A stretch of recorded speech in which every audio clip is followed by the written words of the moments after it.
إن الحمد لله نحمده ونستعينه ونستغفره ونعوذ بالله من شرور أنفسنا ومن سيئات أعمالنا من يهده الله فلا مضل له ومن يضلل فلا هادي له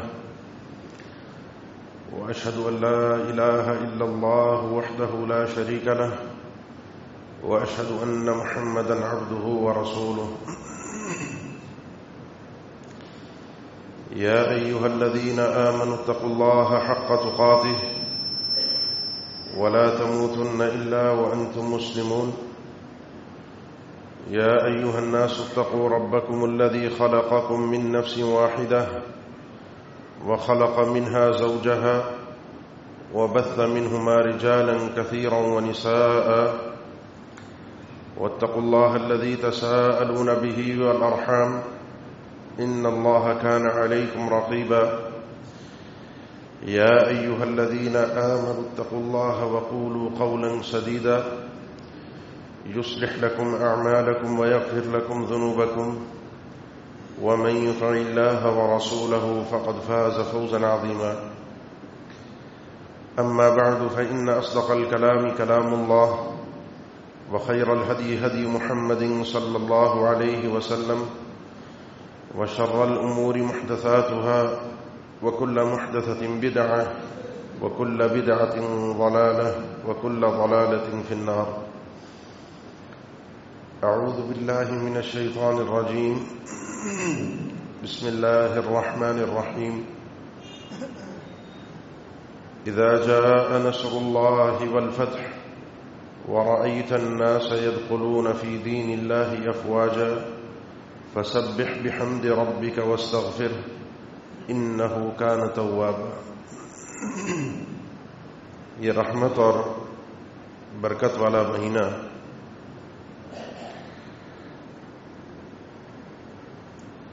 اپنے اختتام کی جانب اب چل پڑا ہے.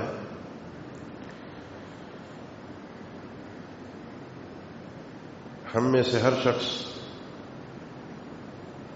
اپنی اپنی بساط کے مطابق کوشش میں ہے کہ اللہ کو اس مہینے میں راضی کر کے اپنے آپ کو بخشوا لے.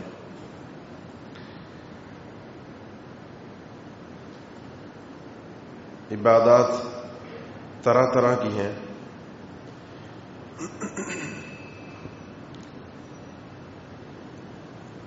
روزہ بھی ہے، تلاوات بھی ہیں، صدقات بھی ہیں، دعائیں بھی ہیں، اذکار بھی ہیں، اللہ سے اپنے گناہوں کی معافی اور استغفار بھی ہے.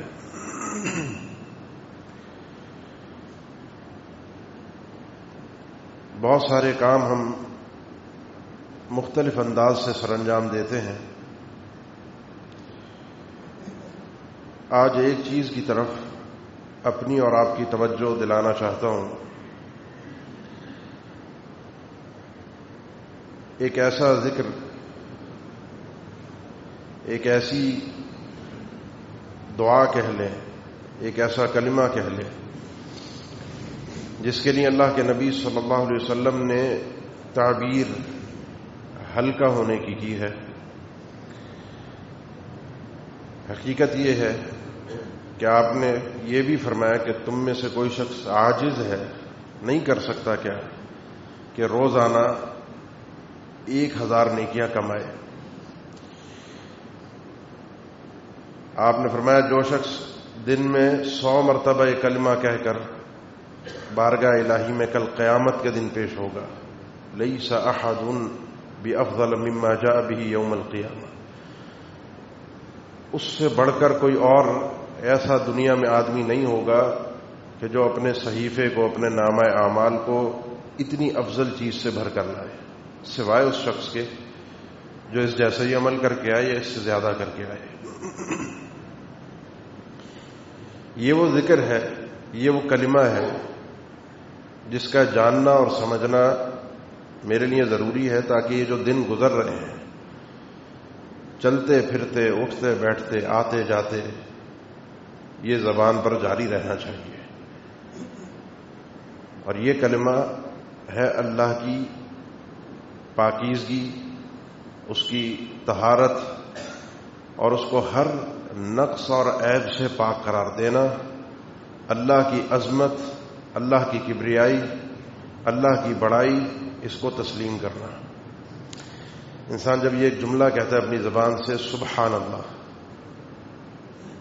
بظاہر ہم اتنا یہ کلمہ سنتے ہیں، اتنا کہتے ہیں، اتنا بولتے ہیں، لیکن جس دن اس کلمے کے بولنے کے ساتھ، زبان کے ساتھ وہ دل میں شعور بھی مل جائے تو انسان اس کلمے کی حقیقت سے واقف ہو جاتا ہے. لوگ اپنے رب کو پہچاننے کے لیے طرح طرح کی عبادات ایجاد کرتے ہیں، ذکر ایجاد کرتے ہیں، اللہ اللہ کا ورد ہوتا ہے، اللہ سے وہ ہو پہ پہنچ جاتے ہیں، پھر ہو کی ضربیں لگتی ہیں. یہ اتنا پیارا اور خوبصورت کلمہ ہے کہ اللہ تعالی نے اپنی پاکیزگی کئی مواقع پر تو خود بیان کی ہے. جب جب قرآن مجید آپ اٹھا کر دیکھیں اس چیز کا آپ کو تذکرہ نظر آئے کہ مشرکین نے اللہ کی اولاد قرار دی ہے، وہ اللہ کا بیٹا مانتے ہیں، عیسائی اللہ کا بیٹا مانتے ہیں. اللہ خود کہتا ہے سبحانہ، اللہ ان عیوب سے پاک ہے، یہ عیب کی بات ہے. اللہ کے حوالے سے نہ اس کے اسماء میں، نہ صفات میں، نہ ذات میں کوئی کسی قسم کا عیب ہے. یہ اولاد اللہ کے لیے عیب ہے، بیوی اللہ کے لیے عیب ہے، سونا اللہ کے لیے عیب ہے، موت اللہ کے لیے عیب ہے. حی اللہ یموت، وہ اس کو موت نہیں آئے گی، وہ ہمیشہ ہمیشہ کے لیے زندہ ہے. لا تأخذہ سنۃ ولا نوم، اس کو تو اونگ تک نہیں آتی. اللہ کسی چیز سے عاجز نہیں ہے. وما کان اللہ لیعجزہ من شیء فی السماوات، کائنات کی کوئی بھی چیز اللہ کو عاجز نہیں کر سکتی. انسان جب اس شعور کے ساتھ اس کلمے کو ادا کرتا ہے وہ اس کلمے کی معراج تک پہنچ جاتا ہے. یہ وہ کلمہ ہے، یہ وہ جملے ہیں، یہ وہ باتیں ہیں اللہ کو ہر عیب سے پاک قرار دینے کی. سبحان اللہ، یہ ایسی عبادت ہے، ایسی عبادت ہے کہ جس کے بارے میں قرآن مجید میں اللہ تعالیٰ نے ذکر فرمایا کائنات کی کوئی بھی چیز تم لے لو وہ اللہ کی تسبیح اور تعریف میں مگن ہے. 7 سورتوں کی ابتدا اسی الفاظ سے ہوتی ہے، سبح للہ، یسبح للہ. 4 سورتوں کا اختتام ہی اس تسبیح پر ہوتا ہے. 80 سے زیادہ مواقع ہیں قرآن مجید میں کہ جن میں اللہ تعالیٰ نے اپنی تسبیح کا یا تو حکم دیا ہے یا ذکر فرمایا ہے. اور یہ بھی ذکر فرما دیا وَإِن مِّن شَيْءٍ إِلَّا يُسَبِّحُ بِحَمْدِهِ وَلَٰكِن لَّا تَفْقَهُونَ تَسْبِيحَهُمْ. یہ کائنات پوری کی پوری، یہ جو آپ دیکھ رہے ہیں، یہ آسمان، یہ زمین، یہ پہاڑ، یہ درخت، یہ ہر چیز اللہ کی تسبیح اور تعریف میں مگن ہے. لیکن ہماری جو عقل کا پیمانہ ہے جس سے ذریعے سے ہم چیزوں کو سمجھتے، جانچتے اور مانتے ہیں، اس میں اللہ نے بتایا یہ چیز آ نہیں سکتی. وہ فرشتے جو سب سے زیادہ مضبوط فرشتے ہیں، اللہ کے عرش کو تھامے ہوئے ہیں، الذین یحملون العرش ومن حولہ یسبحون بحمد ربہم، حالانکہ وہ اپنی ایک ڈیوٹی سر انجام دے رہے ہیں جو ان کے وجود سے تعلق رکھتی ہے، لیکن ان کی زبان پر یہ ذکر جاری رہتا ہے سبحان اللہ و بحمدہ. یہ جملے دونوں مل کے آتے ہیں، سبحان اللہ و بحمدہ. یہ وہ فرشتے ادا کر رہے ہیں. ہر فرشتہ اذا قضى اللہ امرا، صحیح مسلم کی حدیث ہے، جب اللہ تعالیٰ کوئی فیصلہ صادر فرماتا ہے سبح حملۃ العرش، سب سے پہلے اس قضیے کو، اس فیصلے کو سن کر حملۃ العرش سب سے پہلے ہیں، وہ پہلے نمبر پر تسبیح بیان کرتے ہیں. ہوا کیا، کیسے ہوا، کیا ہوگا، سمجھ میں آئے گا نہیں آئے گا، کیا معاملہ ہے، ہم سے تعلق رکھتا ہے نہیں رکھتا، ان کا کام ہے اللہ کی تسبیح بیان کرنا. اس کے بعد اللہ کے نبی صلی اللہ علیہ وسلم نے فرمایا ثم سبح اہل السماء الذین یلونہم، پھر اس کے بعد جو آسمان کے نیچے فرشتے موجود ہیں پے در پے، یہ سب جب جہاں جہاں تک ان تک یہ فیصلہ اللہ کا پہنچتا ہے وہ تسبیح بیان کرتے رہتے ہیں. یسبحون اللیل والنہار لا یفترون، یہ آسمان کی جو مخلوق ہے رات اور دن اللہ کی تسبیح میں مگن ہے، کبھی یہ فطور کا شکار، تھکاوٹ کا شکار، اکتاہٹ کا شکار نہیں ہوتے اللہ کی تسبیح سے.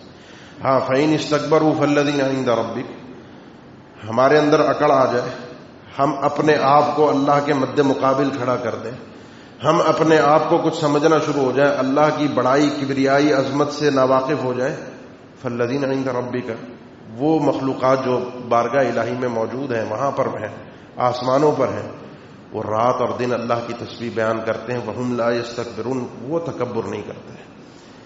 جس انسان میں اللہ کی تعریف کرنے کی عادت ہوتی ہے، اللہ کی پاکیزگی، اس کی طہارت بیان کرنے کی عادت ہوتی ہے، جس انسان میں اس کی زبان پر سبحان اللہ کلمے کا ورد موجود رہتا ہے، یہ بات یاد رکھیے، اس کے دل میں تکبر نہیں آ سکتا.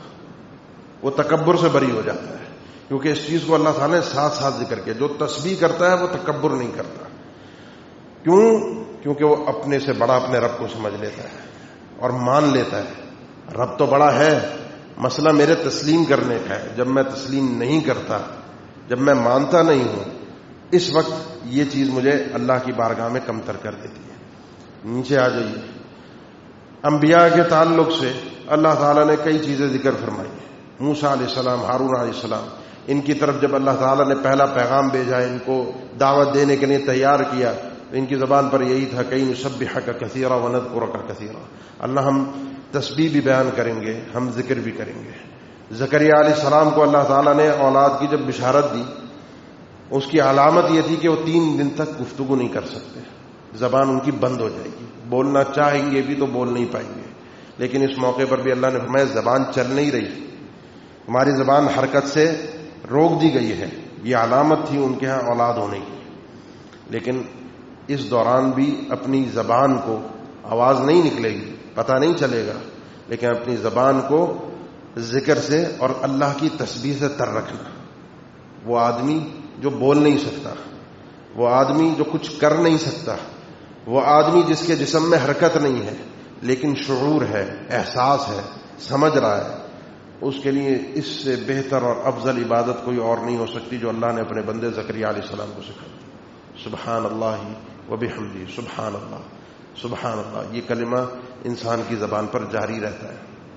یہ وہ عبادت ہے جس کے بارے میں جب اللہ نے بیان فرمایا وَلَٰكِن لَّا تَفْقَهُونَ تَسْبِيحَهُمْ، تم ان مخلوقات کی تسبیح کو سمجھ نہیں سکتے.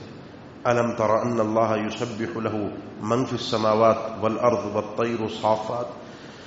ذرا غور کرو، یہ آسمان اور زمین سب کے سب اللہ کی تسبیح اور تعریف میں مگن ہیں، حتیٰ کہ پرندے بھی اللہ کی تسبیح بیان کرتے ہیں. تمہیں سمجھ میں نہیں آئے گا. وَسَخَّرْنَا مَعَ دَاوُودَ الْجِبَالَ يُسَبِّحْنَ وَالطَّيْرَ. داؤد علیہ السلام اتنے خوبصورت لہجے اور انداز میں جب اللہ کا ذکر کرتے تھے، اب اللہ کی کلام کو دہراتے تھے اور اللہ کی جب تسبیح کرتے تھے تو ایک کائنات ان کے ساتھ جھوم اٹھتی تھی. اللہ نے فرمایا یہ پہاڑ، پرندے سب کے سب ان کے ساتھ اس تسبیح میں شریک ہوتے تھے، مگن ہوتے تھے. وَلَٰكِن لَّا تَفْقَهُونَ تَسْبِيحَهُمْ، تمہیں ان کی چیز، ان کی عبادت سمجھ میں نہیں آئے گی. وَيُسَبِّحُ الرَّعْدُ بِحَمْدِهِ وَالْمَلَائِكَةُ مِنْ خِيفَتِهِ. یہ جب بارش ہوتی ہے، بادل گرجتے ہیں، ہم تو سائنسی اعتبار سے اس کی توجیحات تلاش کر لیتے ہیں. بادل آپس میں ٹکرا گئے، یہ ہو گیا، اس میں سے بجلی پیدا ہو گئی، اس میں سے کڑک پیدا ہو گئی. وہ اپنی جگہ پر فلسفے ہیں. یہ کڑک کی جو آواز آتی ہے ہمیں، بادل گرجنے کی جو آواز ہوتی ہے، وَيُسَبِّحُ الرَّعْدُ بِحَمْدِهِ، یہ حقیقت میں بادلوں کی تسبیح ہوتی ہے جو اس صورت کے اندر ظاہر ہوتی ہے. وَلَٰكِن لَّا تَفْقَهُونَ تَسْبِيحَهُمْ، تم ان کی تسبیح سمجھ نہیں سکتے. سیدنا عبداللہ ابن مسعود فرماتے ہیں، صحیح بخاری کی حدیث ہے، صحیح بخاری کی، کہ کئی مقامات پر تو ایسا ہوا وَلَقَدْ كُنَّا نَسْمَعُ تَسْبِيحَ الطَّعَامِ وَهُوَ يُؤْكَلُ. اللہ کے نبی صلی اللہ علیہ وسلم کو کئی مرتبہ ہم نے ایسے دیکھا کہ آپ کھانا کھا رہے ہوتے تھے اور وہ لقمہ جو آپ کے ہاتھ میں ہوتا تھا اس سے ہم نے خود تسبیح کی، سبحان اللہ کی آواز سنی، اس حال میں کہ اس لقمے کو منہ میں ڈالا جا رہا تھا، کھایا جا رہا تھا. وہ تسبیح اللہ کی، اور وہ ہم نے سنا، لیکن اللہ نے ہمیں بتا دیا وَلَٰكِن لَّا تَفْقَهُونَ تَسْبِيحَهُمْ. ان کا ایمان اتنا مضبوط تھا، ان کا کردار ایسا مضبوط تھا، رب پر اندھا بھروسہ تھا، وہ رب کو سب سے بڑا مانتے تھے. اللہ نے ان کو یہ نظارے دکھائے، اللہ نے ان کو یہ باتیں سنائیں. جس کا ایمان جیسا جیسا بڑھتا جاتا ہے وہ اللہ کی قدرت کے ایسے مظاہر دیکھتا جاتا ہے کہ اللہ ہے کون. یہ ساری کائنات اللہ کی تسبیح اور تعریف میں مگن ہے. انبیاء کے حوالے سے تو بلکہ اللہ کے نبی صلی اللہ علیہ وسلم کے حوالے سے اللہ نے یہ تک فرمایا سورہ فتح کے اندر انا ارسلناک شاہدا ومبشرا ونذیرا لتؤمنوا باللہ ورسولہ وتعزروه وتوقروه وتسبحوه بکرۃ واصیلا. ہم نے رسول بھیجا اس لیے تاکہ تم اس رسول کے ذریعے سے یہ سیکھ سکو کہ اللہ کی تسبیح کس طریقے سے کرنی ہے. تمہیں سکھانے کے لیے بھیجا ہے. باقی یہ کائنات اس کو تو الہام کر دیا ہے اللہ نے. باقی یہ چرند پرند، یہ درخت، یہ حجر، یہ شجر، ان کو تو تسبیح سکھا دی گئی ہے.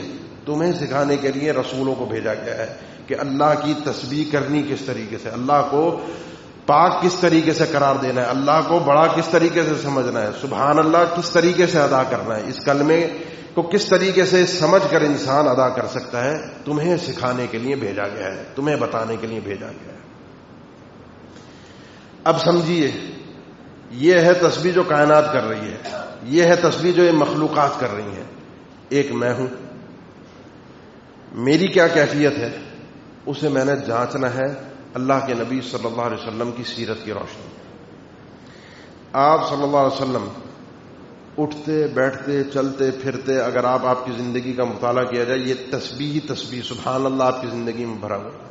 کوئی اچھی چیز دیکھتے سبحان اللہ، اپنی سواری پر سوار ہو کر، اور خاص طور پر جب سواری آپ کی اوپر سے نیچے کی طرف ڈھلان کی طرف جاتی، سبحان اللہ کا ورد آپ کی زبان پر ہوتا.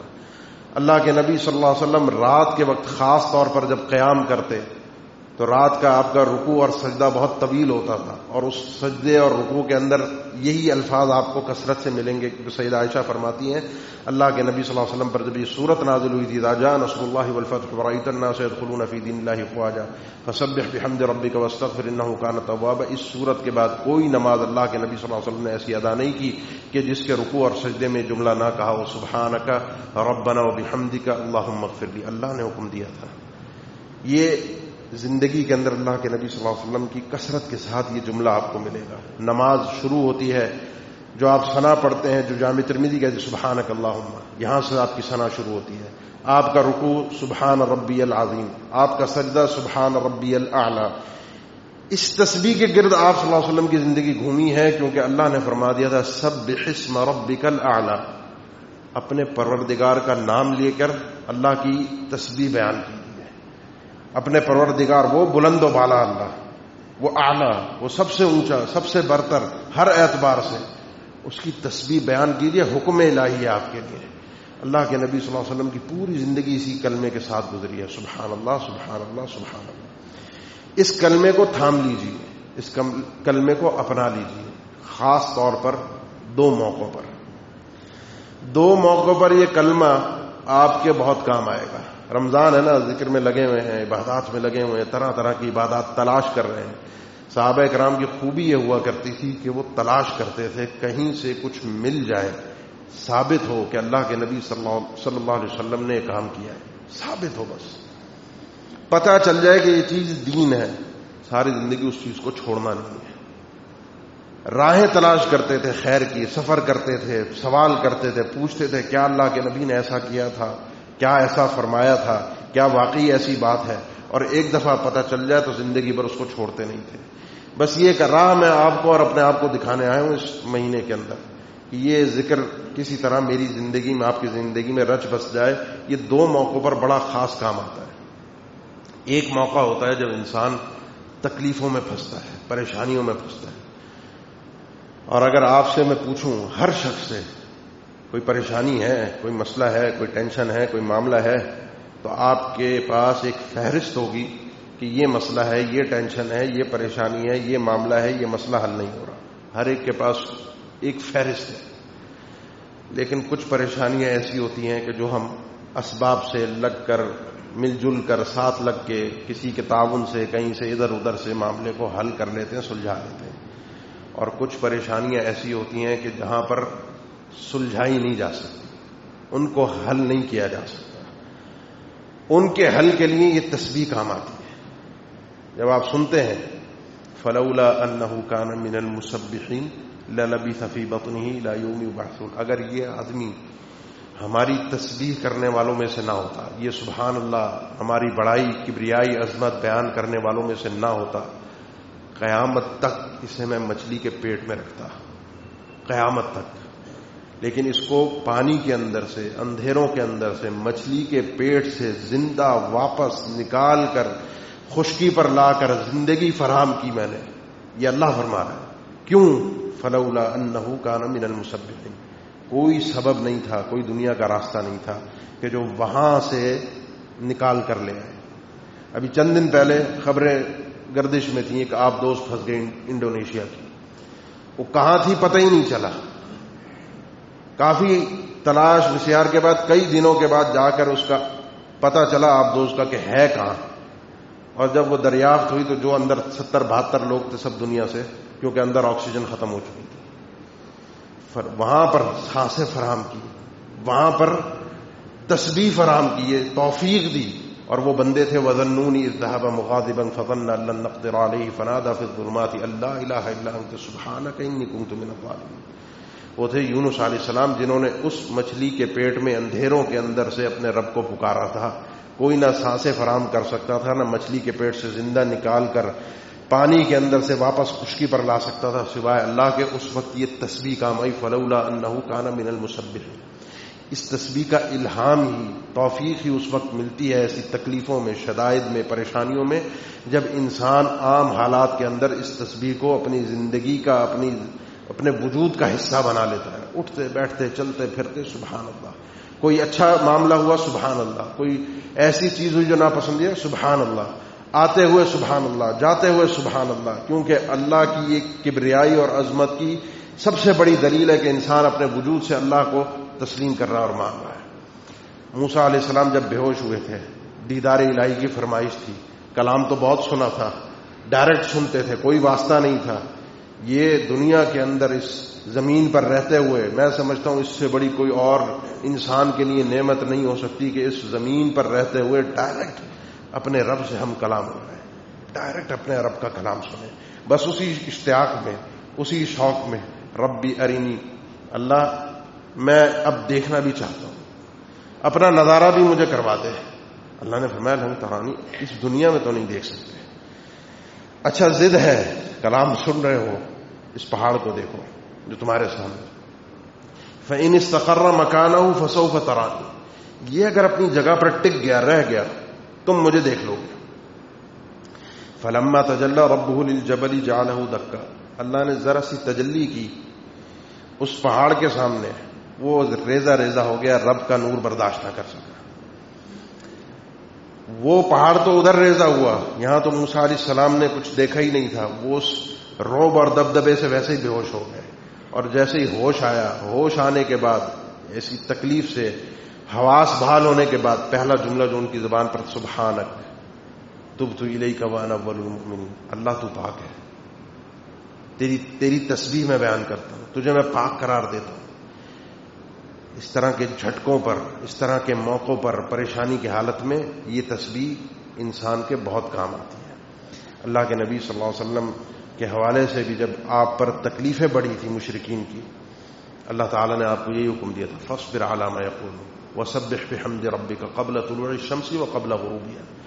یہ جو بدبخت باتیں کر رہے ہیں، جو تکلیفیں آپ کو دے رہے ہیں، وَلَقَدْ نَعْلَمُ أَنَّكَ يَضِيقُ صَدْرُكَ بِمَا يَقُولُونَ. ہم جانتے ہیں ان کی باتوں سے، ان کے طعنوں سے آپ کا سینہ تنگ ہوتا ہے، آپ کو تکلیف پہنچتی ہے. لیکن فَسَبِّحْ بِحَمْدِ رَبِّكَ وَكُن مِّنَ السَّاجِدِينَ.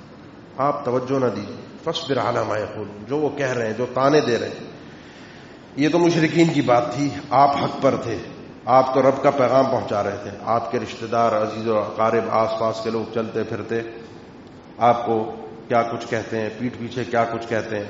ہم ان کے غم ہم پال کے سر پر بیٹھے رہتے ہیں، کیونکہ ہمارے زندگی کے مقاصد میں ہم نے مقصد دنیا کو رکھا ہے، دنیا کی کامیابی رکھا ہے، دنیا کی برتری رکھا ہے. اپنے رشتہ داروں سے آگے بڑھیں گے، ان کو نیچا دکھائیں گے، ان کو کمتر ثابت کریں گے. جبکہ اللہ کے نبی صلی اللہ علیہ وسلم کو اللہ کی طرف سے تعلیم یہ تھی، یہ دنیا نہیں ہے، آخرت ہے، اور آخرت کی کامیابی ان کلمات کی بنیاد پر ہوتی ہے. چھوڑ دو اس دنیا کے ہم اور غم کو، اپنے رب کی فکر کرو، اپنے رب سے تعلقات کی فکر کرو، اپنے رب کے قریب ہونے کی فکر کرو. یہ چیز تمہارے دل کو بڑا مضبوط کرے گی، جوڑ کر رکھے گی. فاصبر علی ما یقولون وسبح بحمد ربک. صبر کیجئے اور صبح شام اللہ کی تسبیح بیان کیجئے.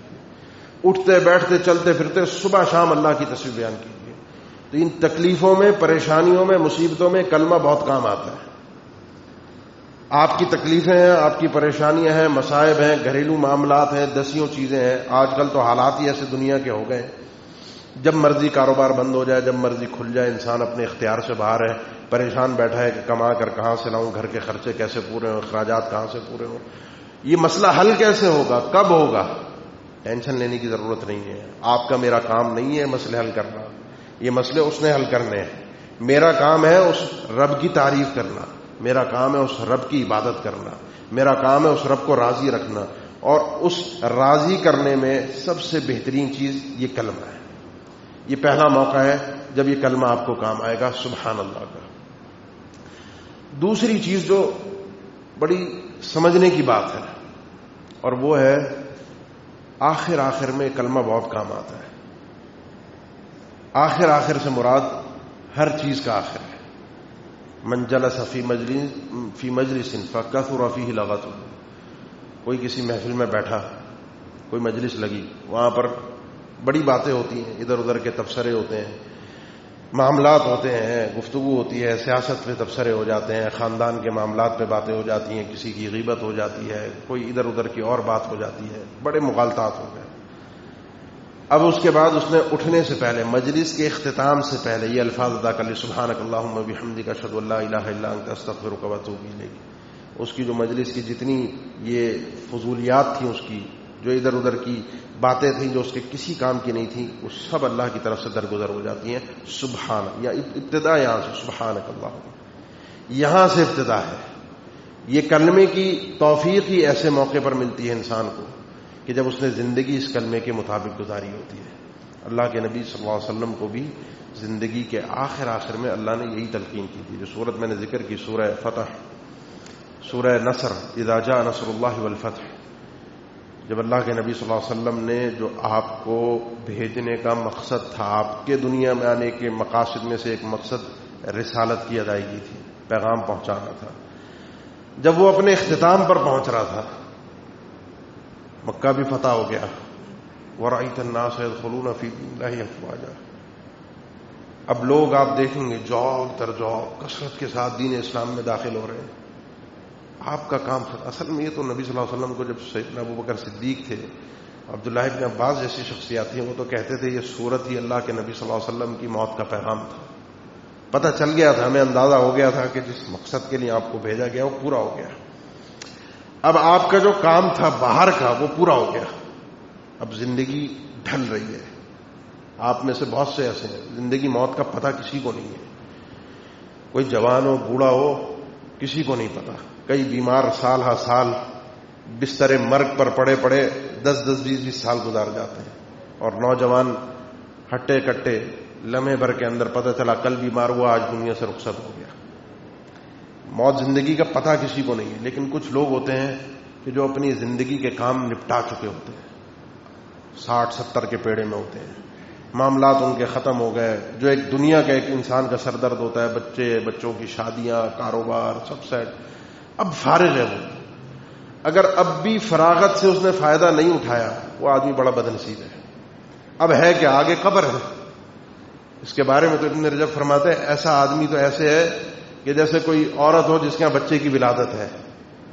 اسے پتا ہے کہ بچے نے اب بس وہ ٹائم گن رہی ہے کہ اب بچے کی ولادت کب ہوگی. یہ آدمی بس ٹائم گنے کہ کب بلاوا آئے گا اور میں نے جانا ہے. اس کا اور کوئی کام نہیں ہے. ایسے موقع پر اللہ کے نبی صلی اللہ علیہ وسلم کو یہ کہا گیا کہ فسبح بحمد ربک واستغفر. یہ آخری جو زندگی کے ایام ہوتے ہیں، اس وقت تسبیح بڑی کام آئے گی. آپ کو اللہ کی تسبیح بیان کیجیے، اللہ کی تعریف کیجیے. یہ آپ کے لیے زیادہ راہ ہوگی. یہ آگے کے سارے معاملات آپ کے آسان کرے گی.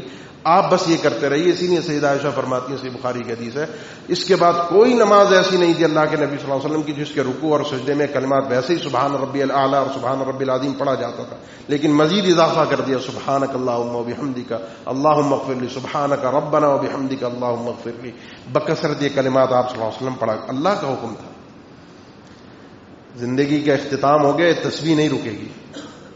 یہ رکنے والی چیز نہیں ہے. یہ آپ کی زندگی کا خلاصہ، توحید کا خلاصہ ہے ایمان کا خلاصہ ہے یہ سبحان اللہ ایمان کا خلاصہ ہے، توحید کا خلاصہ ہے۔ کل قیامت کے دن بھی اس تسبیح کا ورد آپ کو سننے کو ملے گا۔ سب سے پہلے جب باری تعالی فیصلے کرنے کے لیے لوگوں کے اپنی تجلی فرمائے گا اور لوگوں سے حساب و کتاب شروع ہونے کی باری آئے گی، عرش کو اٹھانے والے فرشتے وَتَرَى الْمَلَائِكَةَ حَافِّينَ مِنْ حَوْلِ الْعَرْشِ يُسَبِّحُونَ بِحَمْدِ رَبِّهِمْ وَقُضِيَ بَيْنَهُمْ بِالْحَقِّ، فیصلے کرتے وقت یہ فرشتے اللہ کی تسبیح اور تعریف کر رہے ہوں گے، سبحان اللہ یہ فرشتے ادا کر رہے ہوں گے جو عرش کو اٹھائے ہوئے ہوں گے۔ اللہ تعالیٰ جب فرشتوں سے پوچھے گا، یہ مشرکین تمہاری عبادت کرتے تھے، وَيَوْمَ يَحْشُرُهُمْ، جب سب کو اٹھائے گا اللہ تعالیٰ اور فرشتوں سے پوچھے گا کیا تم نے ان کو کہا تھا کہ ہماری عبادت کرو اللہ کو چھوڑ کے، وہاں پر بھی آپ کو یہ جملہ پہلا سننے کو تعجب، سبحانک، اللہ تو پاک ہے۔ عیسیٰ علیہ السلام کی زبانی بھی قیامت کے میدان میں جملہ سننے کو ملے گا، اذ قال اللہ یا عیسی ابن مریم اانت قلت للناس اتخذونی وامي الہین من دون اللہ قال سبحانک، عیسیٰ تم نے لوگوں سے کہا تھا کہ مجھے اور میری ماں کو اللہ کو چھوڑ کر اپنا معبود تسلیم کر لو۔ عیسیٰ علیہ السلام کہیں بات کی ابتدا، کیونکہ اللہ سے اب کلام کی جرت نہیں ہے، اللہ سے گفتگو کی جرت سبحانک، یہیں سے کلام کی ابتدا ہوگی۔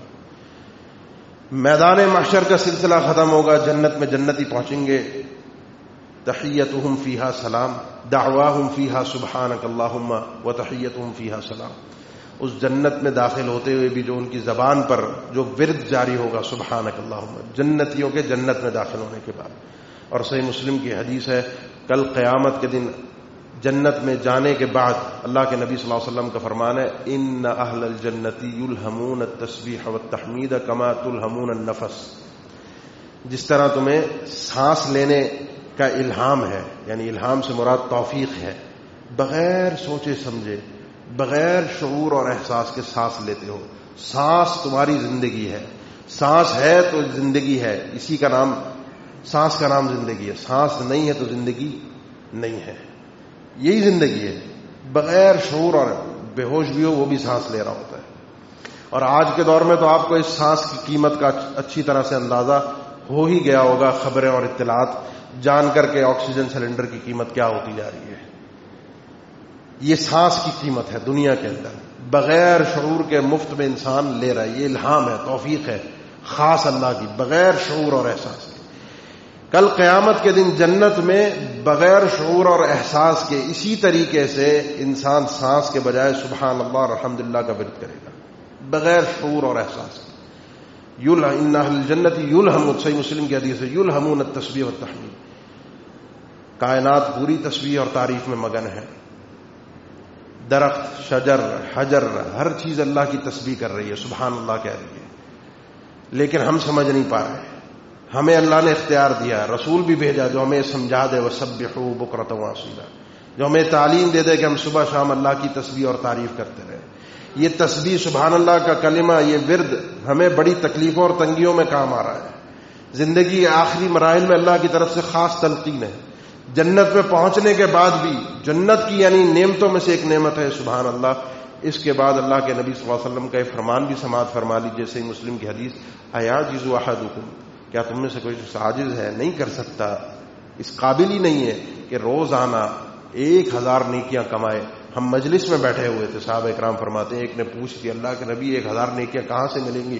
فرمایا دن میں 100 دفعہ سبحان اللہ پڑھ لے 1000 نیکیاں مل جائیں گی، یا 1000 اس کی خطاؤں کو اللہ تعالیٰ معاف کروا دے گا۔ یہ بھی صحیح مسلم صحیح بخاری کی حدیث ہے، اللہ کے نبی صلی اللہ علیہ وسلم فرمایا جس نے دن میں 100 مرتبہ سبحان اللہ کلمے کا ورد کیا، 100 مرتبہ سبحان اللہ و بحمدہ اس کلمے کا ورد کیا 100 مرتبہ، فرمایا حطت عنہ خطایا وان کانت مثل زبد البحر، اللہ تعالیٰ اس کے گناہوں کو ختم کر دے گا، مٹا دے گا، سمندر کی جھاگ کے برابر گناہ کیوں نہ ہو۔ کل قیامت کے دن کلمتان خفیفتان علی اللسان، بڑے ہلکے کلمے ہیں، سبحان اللہ و بحمدہ، سبحان اللہ بہت ہلکا کلمہ ہے زبان پر، خفیفتان علی اللسان زبان پر ہلکا ہے، ثقیلتان فی المیزان لیکن میزان میں بہت بھاری ہے، حبیبتان الی الرحمن، اللہ کو بڑا پسند ہے، اللہ کو بڑا پسند ہے، اللہ کو بڑا پسند ہے۔ جس انسان کو اللہ سے محبت ہے، جس انسان کو حقیقت میں اللہ سے محبت ہے، وہ ان کلموں سے ضرور محبت کرے گا۔ اللہ گویا کہ آپ سے سننا چاہتا ہے سبحان اللہ و بحمدہ سبحان اللہ العظیم، آپ کو اختیار دے کر اپنی بڑائی اور کبریائی کو آپ سے جاننا چاہتا ہے کہ تمہیں اختیار تھا، پھر بھی تم نے مجھے بڑا سمجھا، پھر بھی تم نے میری عظمت اور کبریائی کو بیان کیا، پھر بھی تم نے مجھے ہر نقص اور عیب سے پاک قرار دیا۔ یہ تو بے اختیار جو مخلوقات تھیں وہ تسبیح کر رہی ہیں، تمہیں اختیار دیا، تم نے تسبیح بیان کی ہے۔ یہ بڑا بھاری کلمہ ہوگا کل قیامت کے دن میزان میں۔ بلکہ اللہ کے نبی صلی اللہ علیہ وسلم، وہ حدیث جو مشہور ہے، جویری رضی اللہ تعالیٰ عنہ کے پاس سے صبح کی نماز پڑھ کر رخصت ہوئے اور واپس آئے، سورج نکل چکا تھا، ان کو دیکھا ذکر و اذکار میں مشغول ہے، کہا اب تک بیٹھی ہو؟ کہنے لگی ہاں۔ کہا میں نے تمہارے جانے کے بعد اپنے دنیا کے اور 10 کام نپٹائے، واپس بھی آ گیا، یہ 4 کلمات میں نے ادا کیے تھے، جتنا تم نے ذکر کیا ہے کل قیامت کے دن اگر وزن میزان میں کیا جائے تو تمہارے سارا ذکر ایک طرف، یہ 4 کلمات ایک طرف، سبحان اللہ وبحمدہ عدد خلقہ ورضا نفسہ وزینۃ عرشہ ومداد کلماتہ۔ 3 دفعہ میں نے کلمات کہے ہیں، تمہارا سارا ذکر ایک طرف، سبحان اللہ، اس کے آگے پھر اس کی صفات ہیں کہ اللہ کی پاکی میں بیان کرتا ہوں، اللہ کی بڑائی میں بیان کرتا ہوں، اس کی عظمت میں بیان کرتا ہوں، اس کے آگے صفات ہیں۔ اسی لیے اللہ کے نبی صلی اللہ علیہ وسلم نے فرمایا یہ جو کلمہ ہے سبحان اللہ اور الحمدللہ تملأان ما بین السماء والارض، آسمان اور زمین کے درمیان جو مسافتیں آج کل دنیا ناپ رہی ہے، آپ کے میزان میں، آپ کے نام اعمال میں اتنا بھر کے وزن تولا جائے گا سبحان اللہ اور الحمدللہ کا، آسمان سے زمین تک۔ صحیح مسلم کی حدیث کے مطابق ان بکل تسبیحۃ حسنہ، ایک دفعہ سبحان صدقہ، ایک دفعہ سبحان اللہ کہنا صدقہ ہے۔ صدقہ اور خیرات کے جہاں دروازے اللہ نے بہت سارے کھولے ہیں، کوئی دے رہا ہے، کوئی لاکھوں میں دے رہا ہے، کوئی کروڑوں میں دے رہا ہے، کوئی کسی حساب سے دے رہا ہے، کوئی نہیں ہے، عاجز ہے، اللہ نے نہیں توفیق دی، نہیں ہے اس کی جیب میں، لیکن زبان تو رب تعالی نے دی ہے، اس سے ذکر تو کر سکتا ہے، بند بھی ہو زبان پھر بھی یہ ذکر جاری رہ سکتا ہے، بند زبان کے ساتھ بھی یہ واحد ذکر ہے جس کی اجازت موجود ہے، ورنہ ذکر زبان کی حرکت کے ساتھ ہوتا ہے۔ اب اس کے بعد بھی میں یہی کہوں گا کہ رمضان کا مہینہ ہے، اختیار بھی ہے، رب کی قربت بھی ہے، راہیں بھی ہے، تلاش میں بھی ہے انسان، اس کے باوجود بھی جو اللہ کی عظمت کو نہ سمجھ سکے اور اس کی عظمت کا اقرار نہ کر سکے ان کلمات کے ذریعے سے، وہ انسان واقعتاً اللہ کے نبی صلی اللہ علیہ وسلم کی آمین جو جبرائیل امین نے بددعا کہی تھی اس کا مستحق ہوگا۔ اقول قولی ھذا واستغفر اللہ لی ولکم وآخر دعوانا الحمد للہ رب العالمین۔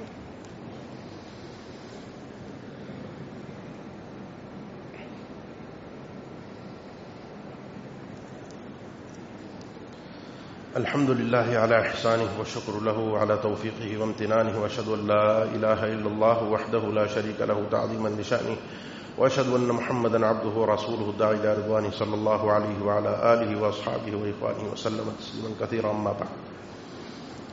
بڑی معمولی مخلوق ہے، چلتے پھرتے ہم غور بھی نہیں کرتے، پیروں کے نیچے بھی رون دیتے ہیں، جس کو ہم چونٹی کہتے ہیں، بہت معمولی مخلوق ہے، اور کبھی ہم غور بھی کر لیتے ہیں اس پر، وہ چلتی کس طرح ہے، کہاں جا رہی ہے، کوئی کھیلتا بھی ہے اس کا راستہ روکتا بھی ہے، اس کو دیکھتا بھی ہے، غور بھی کرتا ہے۔ یہ اتنی سی مخلوق ہے، اتنی چھوٹی سی، عند اللہ بڑا مقام رکھتی ہے، یہ بھی اللہ کی تسبیح بیان کرتی ہے، یہ بھی اللہ کو پاک قرار دیتی ہے، یہ بھی اللہ کو سب سے بڑا سمجھتی ہے، یہ بھی اللہ کی کبریائی اور عظمت کے نعرے لگاتی ہے سبحان اللہ کہہ کے۔ صحیح بخاری کی حدیث، اللہ کے نبی صلی اللہ علیہ وسلم نے فرمایا کہ بنی اسرائیل کے ایک نبی کو ایک چونٹی نے کاٹ لیا، اور بہت ساری چونٹیاں تھیں، تو انہوں نے فَأَمَرَتْ بِقَرْيَةِ النَّمْلِ فَأُحْرِقَتْ، اس پوری بستی جو ان کا پوری جہاں جھنڈ تھا، کہا اس کو آگ لگا دو۔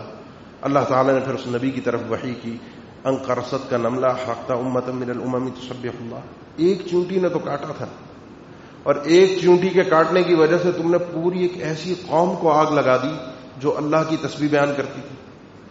اس کا مطلب کیا ہے؟ اس کا مطلب یہ ہے کہ وہ چیزیں بھی قابل احترام ہو جاتی ہیں، قابل عزت ہو جاتی ہیں، باوجود اس کے کہ اگرچہ وہ آپ کو تکلیف پہنچا بھی دیں، جو اللہ کی تسبیح اور تعریف بیان کر رہی ہیں، جو سبحان اللہ کہہ رہی ہیں، جو اللہ کو بڑا مان لیتا ہے، اللہ اس کی بڑائی لوگوں کے سامنے لے آتا ہے، اس کو دنیا اور آخرت میں سرخرو کر دیتا ہے۔ اس لیے اس کلمے کو اپنی زندگی کا خلاصہ سمجھ لیجئے، اپنے توحید اور ایمان کا خلاصہ سمجھ لیجئے، اس کو اپنی زبان پر جاری کر لیجئے۔ بڑا ہلکا ہے، چلتے پھرتے انسان کے لیے بہت آسان ہے اس کو ادا کرنا۔ اللہ تعالیٰ ہماری عبادت کو قبول فرمائے، اللہ تعالیٰ اس مہینے کی سعادتوں سے ہمیں فیضیاب ہونے کی توفیق دے۔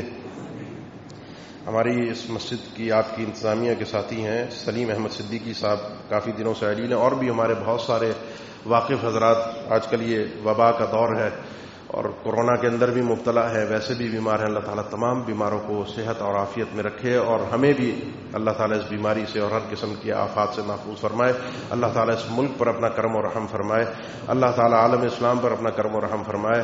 اللہ تعالیٰ جو مقروض ہے انہیں قرض سے نجات دے. اللہ تعالیٰ اس مہینے میں ہمیں اپنی عبادت کا حق ادا کرنے کی توفیق دے. ان الحمد للہ نحمدہ ونستعینہ ونستغفرہ ونعوذ باللہ من شرور انفسنا ومن سیئات اعمالنا من يهده الله فلا مضل له ومن يضلل فلا هادي له واشهد ان لا اله الا الله وحده لا شريك له واشهد ان محمدا عبده ورسوله.